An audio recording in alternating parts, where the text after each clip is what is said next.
Muchas gracias por estar grabando. Bien, entonces aquí es pérdida directamente, eliminación del grupo amino para que inmediatamente se convierta en, no hay que olvidar estas etapas, amoníaco, amonio, urea, ¿sí? Eso de memoria.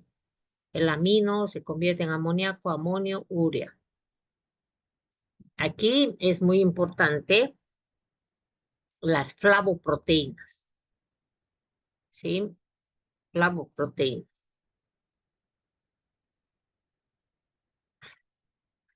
En farmacología usamos mucho a estos compuestos, flavocompuestos, flavoproteínas, y tenemos medicamentos como el Bladuril con B grande o Farbice, que los utilizan aquí. Ah, aquí está, miren, lo tengo. Bladuril. ¿Para qué? Para espasmo. Lo usamos sobre todo en urología. Aparte de, aparte de administrar el antibiótico si se tratara de una infección urinaria, entonces acompañamos en la receta con estos medicamentos, porque estos que tienen flavonas, flavoxato, son relajantes musculares. Entonces, lo que trato siempre es de ligar la bioquímica con lo que va a hacer en su vida. Y entonces aquí que estoy encontrando que este tipo de enzimas que se encargan de la desaminación en condiciones fisiológicas, lo hacen gracias a las flavoproteínas. ¿M? Y para no olvidarnos, las flavoproteínas pertenecen al grupo de las flavonas, que también le sacamos partido en los medicamentos. ¿M? Flavosecaer. Aquí lo utilizamos para los casos de fragilidad capilar. Flavosecaer. Vitamina K, vitamina C, pero además flavona, relajante muscular.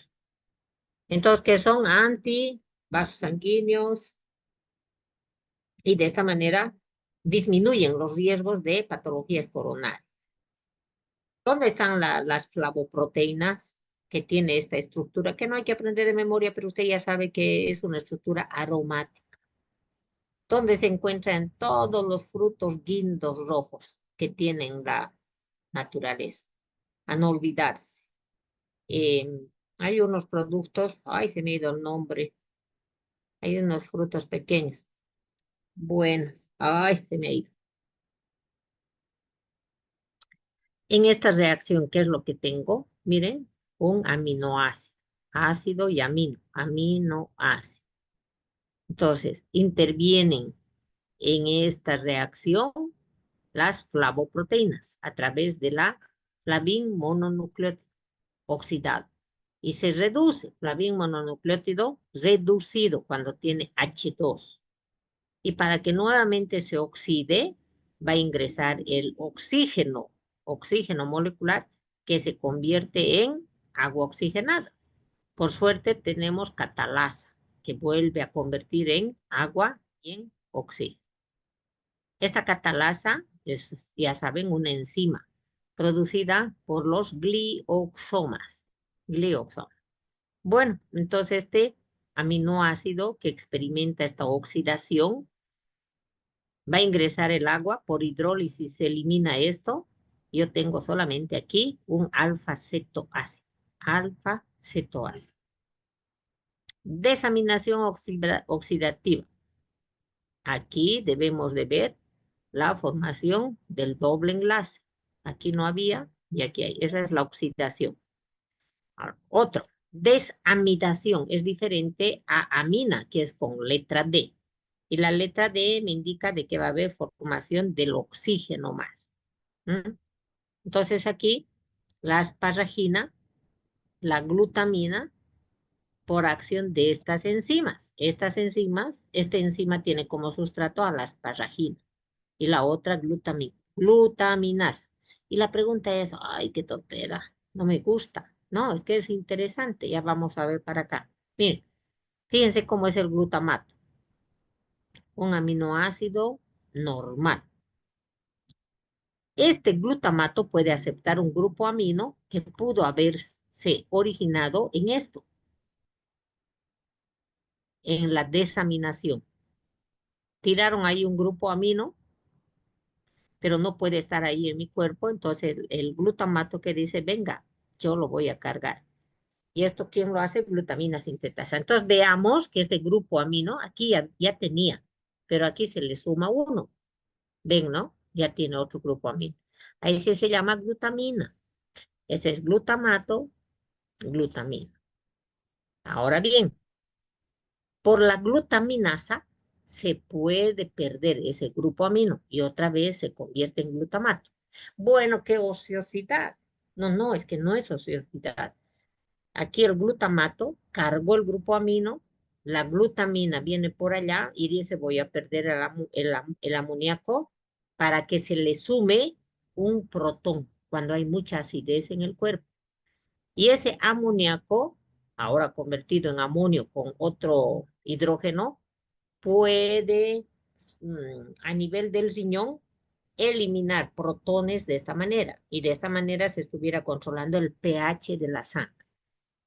Esta reacción muy importante para controlar el pH.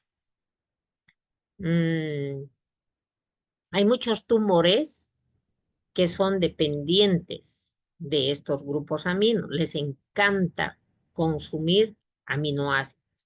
Recuerde que en el cáncer hay mucha proliferación celular y entonces lo que se hace es administrar medicamentos de esta naturaleza enzimática para que las células cancerosas no tengan alimento, ¿sí? Medicamentos contra el cáncer a base de estas enzimas para que puedan limitar los nutrientes a las células tumorales. ¿Y qué es descarboxilación? Otro proceso para catabolizar a los aminoácidos. Unos, como hemos visto, se transaminan, otros se desaminan, otros se desaminan oxidativamente, ¿sí? Y otros se desamidan. Ahora entramos al quinto, descarboxilación. Esta es la famosa histidina, aminoácido esencial, un carbono 2, 3, como la alanina. Solamente que aquí va a venir este pentágono con 2 nitrógenos. Esta es la histidina. Ahora, va a perder este a carbono. Por ello aquí se sale el dióxido de carbono y se convierte en la histamina. Se las presento a esa señorita que estaba hoy día en el examen respondiendo 2 preguntas. A ver, entonces, la histamina que es broncoconstrictor y vasodilatador. No puedo olvidarme eso porque mi paciente va a tener signos y síntomas dependiendo de la acción bioquímica de esta histamina. ¿Dónde se originó la histamina? En la descarboxilación de la histidina. Cuando yo era muy joven, me acuerdo, me llamaron a una granja y me dijeron los pollos mueren. ¿Y qué era? Que a los pollos se les daba harina de pescado como alimento balanceado, que tiene exceso de histidina. Y la histamina provocaba la vasodilatación y morían con sangrado interno. Bien, ahora veamos. La proteína me puede dar aminoácidos, como este, ácido glutámico, que se puede convertir en glutamina, acabamos de ver, un exceso o un grupo más de amino. Arriba hemos visto. Pero esta glutamina podría dar origen a la ornitina, que es fundamental en el ciclo de la urea, que vamos a ver más adelante. Esta ornitina, me puede dar putrescina y espermidina. ¿Qué son estos compuestos? Putrescina, espermidina, ¿qué son? Son metabolitos de la descarboxilación del ácido glutámico. Y que tenemos nosotros, sí, pero sobre todo se los relaciona con la materia orgánica en descomposición, cuando está en putrefacción. Pero aquí con el esperma, porque se encontró, y la arginina me va a dar espermina, no espermidina. Hay diferencia entre estos compuestos. Y la lisina, cadaverina. ¿Tenemos este compuesto cadaverina? Sí, pero abunda cuando se tiene un cadáver. Y la histidina, histamina. Muy bien. Bueno, son del cadáver, no debíamos estudiar, ¿no ve?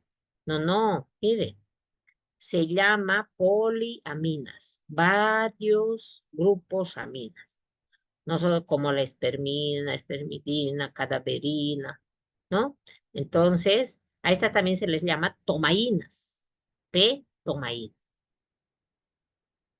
¿Qué son las tomaínas? Hay que tener mucho cuidado con lo que estoy indicando. Son los alcaloides de origen animal, entre comillas, solamente para recordar. No hay alcaloides de origen animal, jóvenes, por favor. Solamente es para mi mnemotécnico, ¿sí? Las tomaínas son, ya tengo en mi cabeza, alcaloides animales. ¿Qué significa eso? Que son compuestos, los alcaloides son compuestos nitrogenados, que tienen pH básico. Se comportan, tienen las características idénticas a la cocaína, a la morfina. Por eso se las llama, para recordar solamente a los alcaloides de origen animal. No hay alcaloides de origen animal, solamente que presentan muchas características a los alcaloides de origen vegetal, como la cocaína, morfina, heroína, tebaína, codeína, atropina. Bien, todas las células eucariotas, 1678, en el semen, puedo tomar ahí. Hay mucho para hablar por ahí, pero tengo que ir adelante. Espermidina. Entonces, ¿estos qué hacen? Controlan la actividad enzimática de esta lisozima. Ustedes saben que la lisozima la tenemos en la saliva, en las lágrimas, en el sudor. ¡Ah! Se está agotando mi batería.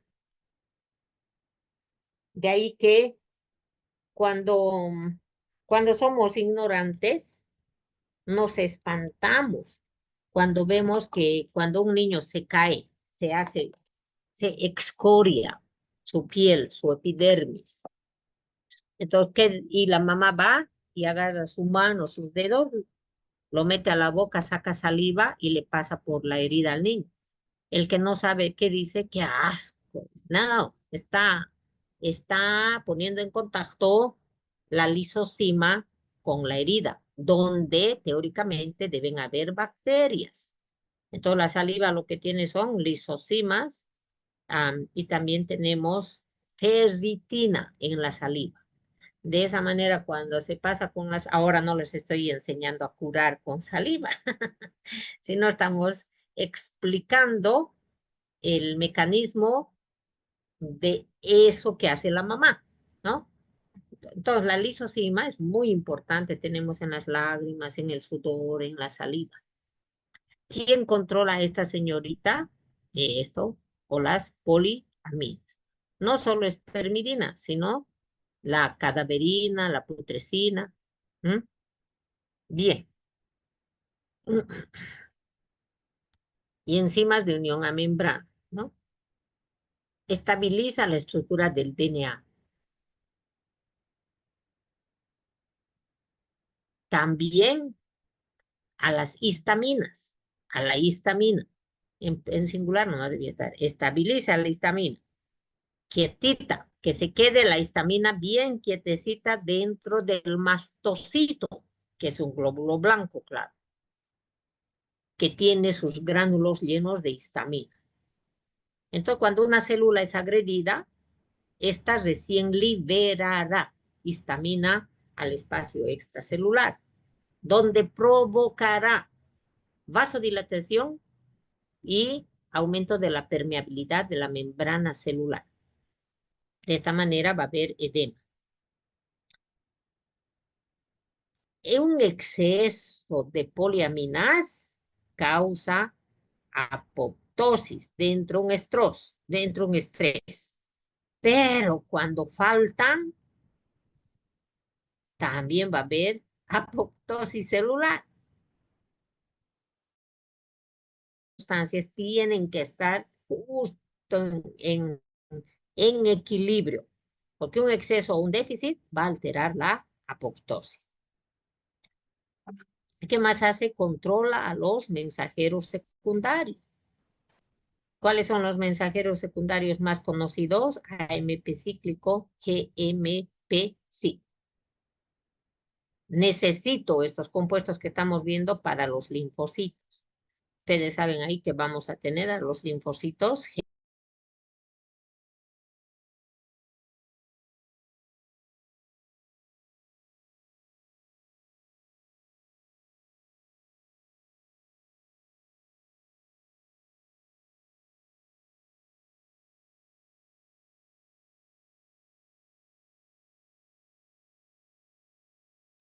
Ahora sí.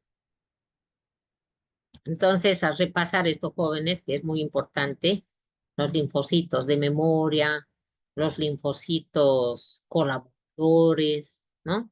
Linfocitos T, linfocitos B, ¿sí? Esto hay que repasar su clasificación.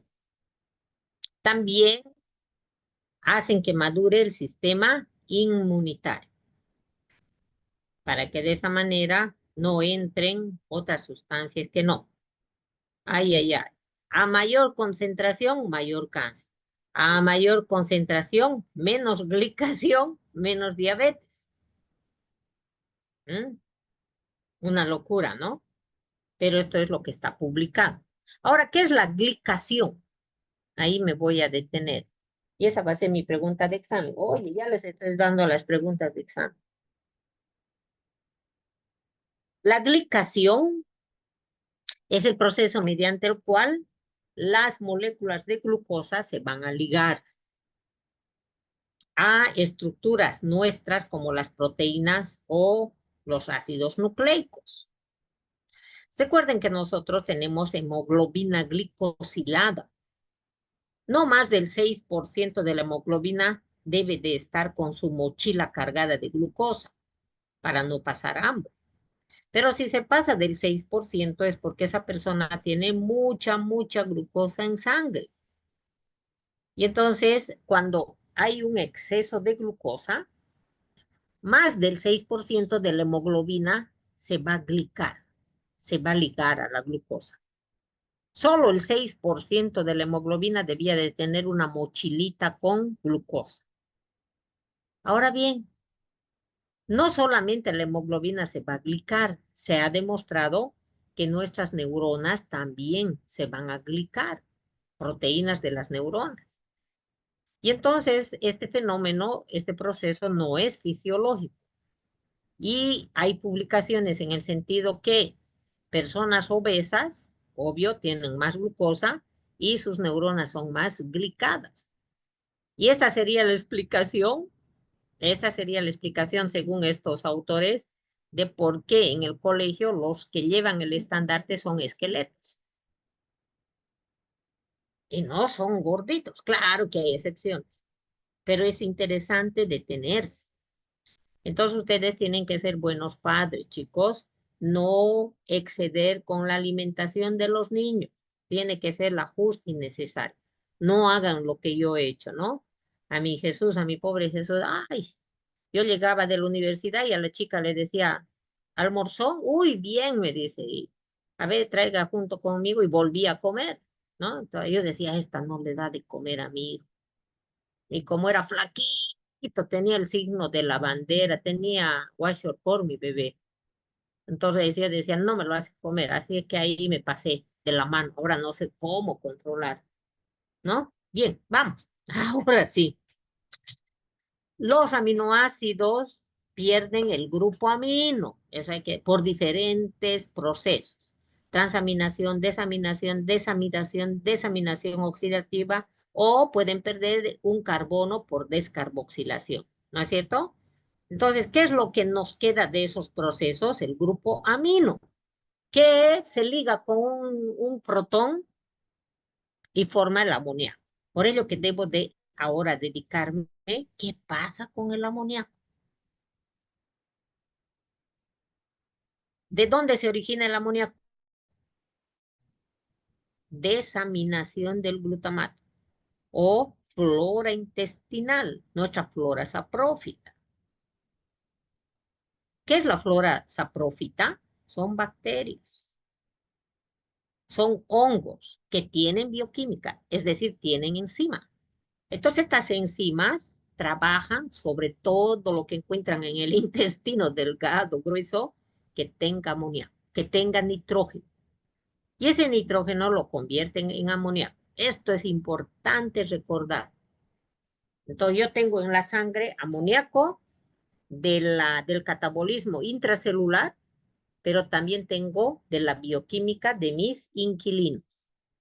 Ese amoníaco que se va a formar pasa a la sangre. Muy bien.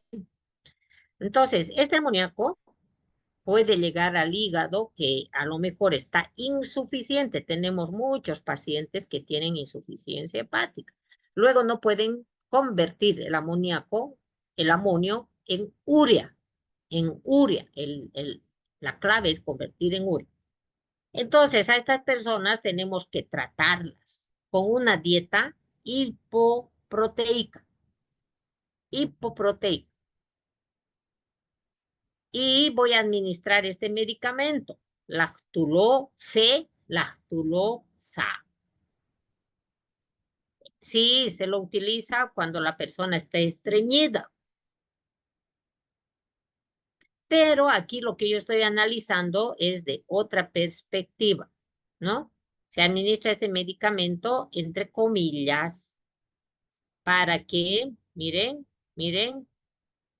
para que se metabolice el medicamento en el colon y así me forme ácido láctico, fórmico, un carbón, acético, dos carbonos, láctico, tres carbonos. Y con esto aumenta el peristaltismo hiperosmótico. Tiene un efecto osmótico. Ahora bien, me sirve para el estreñimiento, sí, pero también me sirve para esta persona que no puede catabolizar las proteínas. Y entonces yo le voy a dar en la receta lactulosa para que lo poquito que entre en la alimentación se salga rápidamente. Muy bien.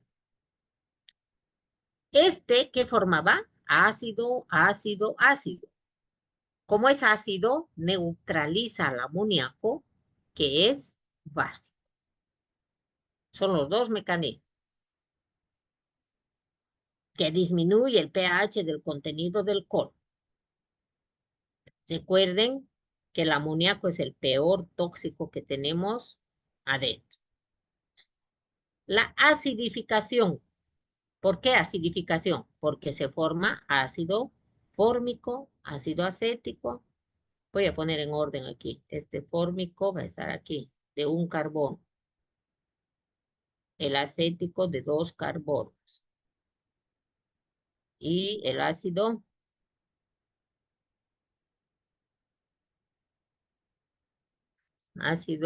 fórmico, acético y láctico. Listo. Entonces, como se forman aquí ácidos, entonces esos ácidos van a retener el ion amonio. Y con esto el amonio sale por las heces fecales. No va a pasar por la sangre. No va a ir a modificar el pH de la sangre. Léanlo esto, por favor. No se debe administrar lactulosa por administrar. Se tiene que saber estas situaciones bioquímicas. Glutamina, ya habíamos hablado de esto. La glutamina sintetasa une glutamato con amoníaco para formar glutamina. Por la glutamina sintetasa. Pero la glutaminasa hace la reacción inversa. Algunos tumores necesitan glutamina, asparagina. Por ello se utilizan medicamentos enzimáticos. Y de esta manera los tumores mueren de hambre. Entonces tengo yo aquí, miren, glicina, triptófano, me va a dar piruvato. Estos otros aminoácidos ingresan por acetilcoenzima A, aspartato, asparagina, oxaloacetato. ¿Por dónde entran los diferentes aminoácidos al ciclo de Krebs? Por fin, urea. Nuevamente, ¿no?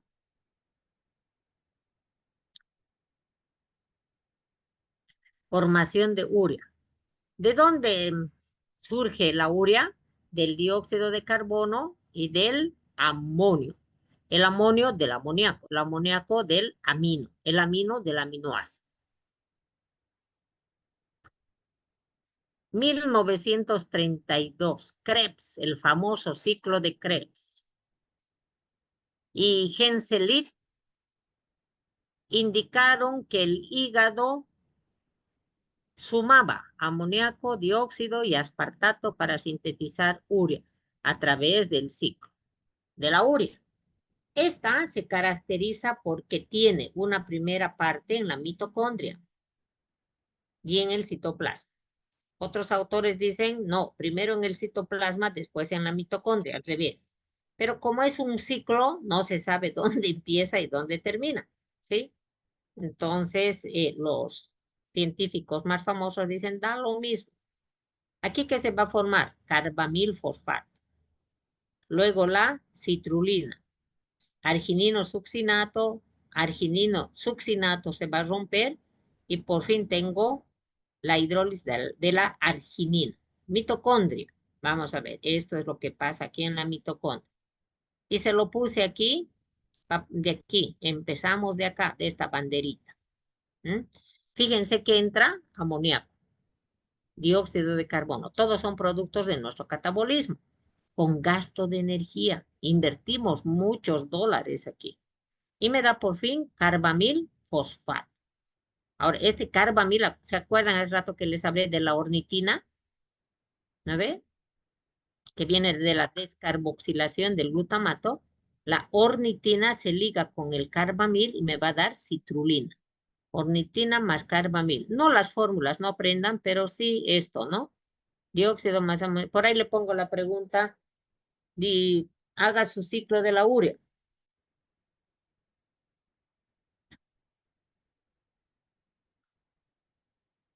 Me estoy anotando las preguntas. Entonces, ¿qué va a poner? Dióxido más amoníaco más ATP, carbamil más ornitina me da citrulina y sale de la mitocondria. ¿A dónde? Hacia el citoplasma. Fíjense que los ácidos grasos hacen un recorrido al revés. Del citoplasma entran a la mitocondria. Aquí más bien sale, ¿no? Y aquí es donde se va a unir el aspartato, 4 carbonos, 2 grupos carboxílicos, ¿sí? Es parecido al glutamato. Si se acaba, volvemos, jóvenes, un ratito más vamos a pasar, por favor, ¿ya? Unos 15. Mire, es que es largo este tema. Aspartato. Entonces el aspartato, nuevamente con gasto de energía, tengo otro ATP. Y voy a tener la arginina succinato, que me va a dar fumarato de 4 carbonos, y me quedo con la arginina, que por fin me va a dar urea, y la otra mitad, ornitina. Esto ya en el citoplasma. Fíjense que cuanto más consumamos aminoácidos, formamos más basura, tóxico, amoníaco. Y para desintoxicarnos necesitamos mucho ATP, por ello que se maneja. El que come mucha carne, proteína, envejece más, porque está gastando mucho ATP para esta formación. Enfermedades. Algunos nacen sin esta primera enzima, ¿no? Carbamil sintetasa. Entonces, otros con la ornitina transcarbamilasa, en esta que va a carbamilarse. Entonces, en cada una de las reacciones pueden haber falta de enzimas. Amoníaco. ¿Qué es el amoníaco? Compuesto químico inorgánico, ya no es orgánico. Endógeno que se formó a través de la unión de protones con el grupo amino que tuvo su origen en una transaminación o desaminación de los aminoácidos. El amoníaco es uno de los compuestos más tóxicos porque aumentan el pH de la sangre. Y cuando aumenta o disminuye el pH de la sangre, aumenta o disminuye la velocidad de disociación de nuestras moléculas. Todo se complica. Entonces, este tóxico hay que sacarlo. Y para ello tenemos el hígado con toda su maquinaria, pero en ciertas situaciones, cuando el hígado está con deficiencia, el amoníaco no se convierte en urea, no se elimina. A mayor concentración de amoníaco, de amonio, se da esta encefalopatía hepática, que puede pasar por el coma hepático o encefalopatía del hígado. Las primeras veces que yo escuché estos términos dije, bueno, ¿qué tiene que ver el encéfalo con el hígado? Ustedes ya se dan cuenta de la relación, ¿no ven? Por eso se llama encefalopatía hepática, coma hepático. Ah, entonces ya uno tiene que pensar, insuficiencia hepática.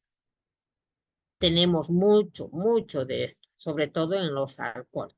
Entonces, ¿qué pasa? El cerebro no funciona como debe ser y la persona se siente confundida. Bien, ¿debido a qué? Aumento de la glutamina, inhibición del sistema lanzadera. Aquí estamos viendo que hay otro sistema de lanzadera, no solamente de la carnitina, sino del malato aspartato. Pregunta de examen, indique ejemplos de sistema de lanzadera o elija. Activación de la glucólisis. ¿Por qué? Porque estimula la fosfofructoquinasa y luego va a aumentar lactato. ¿Qué hace el lactato? Disminuye el pH de la sangre. Primero estaba disparado por el amoníaco, ahora se va a ir a una acidosis metabólica, que es la característica de la persona que está en terapia intensiva. No se olviden que estamos hablando de coma hepático. Inhibición del ciclo de Krebs. Cuando uno sospecha que tiene insuficiencia hepática, ¿sí? Por diferentes causas, puede ser por hepatitis B, por hepatitis C, puede ser por alcohol, puede ser por paracetamol, por micotoxinas. Entonces, va a utilizar estos criterios de Chill-Pugh, donde, mire, bilirrubina, ya sabe usted los valores normales, ¿no? Entre paréntesis está con los 2 miligramos, ¿no? Entonces, aquí, ¿cuánto sería lo normal? 1 miligramo. Si tiene 2, si tiene 2, 3, si tiene más de 3, 3 puntos. Paréntesis, miligramo por decilitro. Albúmina. Entonces, cuanto menos haya de albúmina, tiene más puntos. Albuminemia. Tiempo de protrombina. Entonces, ustedes saben que eso es 12 segundos o el 100%, porque le está hablando de INR. Vamos a ver eso más adelante. Entonces, con estos ascitis, o sea, ya sabe qué es esto. Aumento del líquido en el espacio peritoneal por la disminución de la albúmina. Menos albúmina, más ascitis. Entonces, aquí 2,8. Cuando es menos de 2,8 de albúmina, la ascitis va a ser más evidente. Encefalopatía hepática. ¿Cómo se llama usted, señor? Ya dice, José, con dos puntos, piensa. Y tercero, tal vez nos responde. Entonces, se suman esos puntos. Ahí está. ¿Cuánto tiempo? Si tiene de 5 a 6, clase A, el 100% de estos pacientes viven 1 año. 2 años, solo el 85. Pero si tiene 15 puntos, la mitad va a morir en 1 año.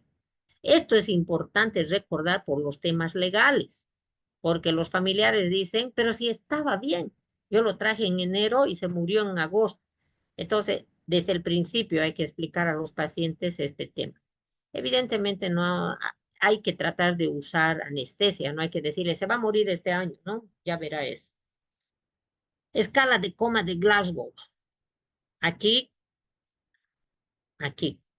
¿no? Para esto se necesita. Entonces, esta escala se utiliza para saber cómo está funcionando el sistema nervioso. Recuerde que hemos hablado de encefalopatía. Hay enfermedades en el encéfalo. ¿Y cómo puedo yo saber si ese encéfalo, si ese cerebro está funcionando bien con esta escala? Donde se califica ojos, boca y motor. ¿No? Ojos, boca y motor. Y aquí yo tengo en los ojitos 4, 5 y 6. Ya está. Entonces son los 15 puntos. Hay que practicar esto, jóvenes, ¿no? Espontáneamente abre los ojos, 4 puntos. Le pellizco, recién abre, 2 puntos. Habla, está orientada, sé en qué hospital estoy. Y cuando le digo cómo se llama y me pone incomprensibles, 2 puntos. ¿Mm? Respuesta motora, le pincho, ahora tiene flexión anormal, extensión, esto hay que, ¿no? Y sumados, sumados. El ideal es que tengamos 15. Ya van a aprender eso, hasta 7 y si no hay que intubar. ¿Qué órganos trabajan en el metabolismo de aminoácidos? Por supuesto que el hígado, habíamos comentado eso, ¿no? Excepto los ramificados. Glutamina. El intestino, ¿qué es lo que pasa aquí? Aquí se absorben los aminoácidos después de haber sido digeridos, pero cataboliza a la asparagina y a la glutamina, que son el aspartato con exceso de grupo amino y el glutamato con exceso de grupo amino. Pero no debemos olvidar esto, la asparagina es aminoácido prescindible. ¿Qué quiere decir prescindible? Puede que haya o no haya, no nos interesa mucho. ¿De dónde se forma? Del ácido aspartico, 4 carbonos y 2 grupos ácido, pero que en este caso para convertirse en asparagina acepta un grupo amino más. Aquí está. Asparagina. Asparagina, no dice aspartato. La asparagina tiene 4 carbonos con el aspartato, pero tiene 2 grupos amino. El aspartato solamente tiene uno de ellos. El músculo interviene también. Este sí cataboliza aminoácidos ramificados. Esa es la gran diferencia. Riñón capta glutamina